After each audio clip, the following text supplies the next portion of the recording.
le grand défaut de ce type de formation, c'est que vous n'avez pas le regard extérieur d'un professionnel pour vous conseiller. C'est ça. Pour parfois rectifier un certain nombre de choses. Donc on peut effectivement découvrir des choses par le biais d'Internet. Mais si on veut vraiment en faire une spécialité, il vaut mieux être avec les professionnels. D'accord. Et du coup, donc, comment vivent alors ces écoles sur le net si personne n'y va? Ça se passe comment?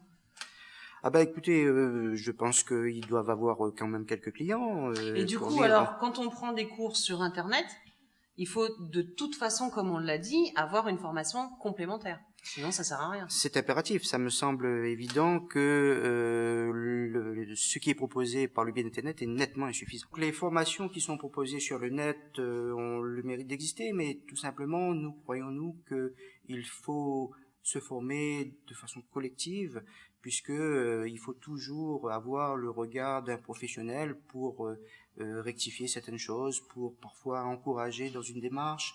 Le fait d'avancer ensemble permet aussi le partage d'autres compétences et parfois la réalisation de projets communs. Tout ça, seul face à Internet, on est isolé, on ne peut pas partager ce type de choses. Ce sont des choses précieuses quand même qui doivent être partagées par les futurs professionnels, puisqu'on sait bien que le futur métier de coiffeur, ça va être un métier de contact humain, ça va être un métier de partage collectif. C'est pas tout seul dans son salon. Très bien. Merci beaucoup, Joseph. Merci. Emeline, j'espère que nous avons répondu à ta question. Enfin, c'est pas j'espère, c'est je sais que nous avons répondu à ta question. Je vous souhaite une très bonne soirée, les filles, un bon appétit et à bientôt. Ciao.